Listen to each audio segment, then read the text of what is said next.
Hey everyone, welcome back to Empower Autism. Today we're going to be talking about non-contingent reinforcement or NCR. Big word, but that's okay. We're going to break it down. We're going to talk about the technical jargon. We're going to talk about what it is, how to use it.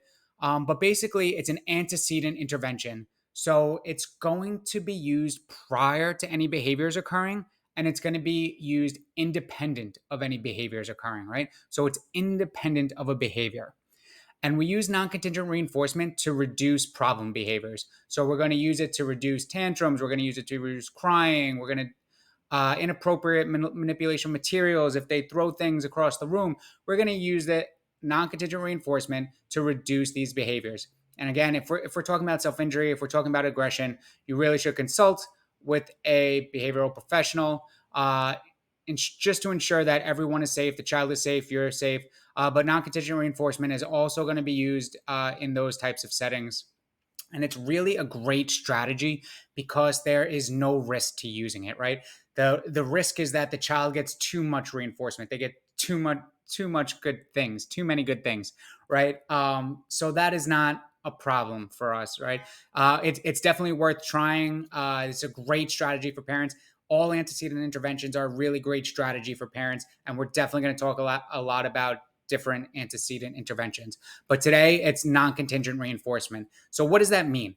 Right? So usually when we are talking about behaviors, we are talking about contingent reinforcement or contingent punishment, right? You use this without even thinking about it in your daily parenting practice, right? Your child does something great. Oh, awesome job. Fantastic. Here you go. Let's go get ice cream. That's contingent reinforcement, right? They do something and now they get a reward that is contingent on that behavior. Or they do something wrong and you yell at them and they get punished based on contingent on a behavior that occurred, right? So that's contingent. So what is non-contingent?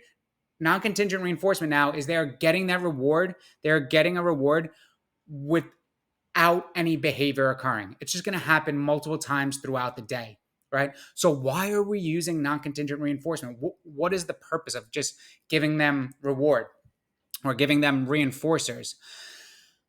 Well, the idea is that problem behaviors occur due to a lack of communication skills, right? My child with autism cannot communicate what they want. Maybe they want their iPad. Maybe they want their favorite game. Maybe they want a break from work. Maybe they just want my attention. They cannot effectively communicate that, right? So we are going to use functional communication training, which you could check out our series on functional communication training, but we can also use non-contingent reinforcement, right? We're trying to give them this thing without them having to ask in a problematic way, without them having to throw their homework across the room, without them having to smash a dish, without them having to cry, without them having to tantrum, without them having to have urination accidents, right? We are using non-contingent reinforcement. We are providing them with the thing that they want without even asking. And again, non-contingent reinforcement should be used with other things such as functional communication training. And you really should check out functional communication training series. It's a great strategy. It's great for parents. And it's so pivotal for these kids, right? So with non-contingent reinforcement, we are trying to decrease the motivation, right? So let's say that they haven't had their iPad all day and all of a sudden they start tantruming, they're screaming, right? We don't want to now come in and change that behavior, right? Let's get ahead of it. Let's have an antecedent intervention. Let's do something before. So let's put in their schedule that they get the iPad throughout the day, right? They get it for 5 minutes throughout the day. Now they don't have that motivation to get their iPad so bad that they start tantruming or they start screaming. So we're going to put that in their schedule throughout the day that they have access to their iPad, right? And we're going to do this on either in their schedule on a fixed time. We could do fixed time or variable time, but for parenting, I think it's just most simple to keep it fixed time. So every 20 30 minutes when they're at home, they get 5 minutes of iPad time. Now we're going to decrease that motivation for them really wanting that iPad, right?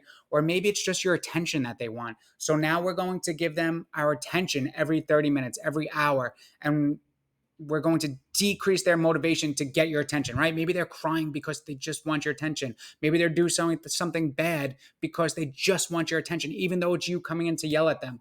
So let's start implementing non-contingent reinforcement. Let's give them these things before the problem behavior occurs. That's why it's an antecedent intervention. Okay, we're going to get into more specifics. We're going to talk about what types of behaviors we use non-contingent reinforcement for, when the function of the behavior differs. We have a few episodes on this, so please stick with us. If you are watching on Instagram or YouTube or any other social media platform, please come check out our website. We have a whole slate of different series that you can check out. Welcome to Empower Autism.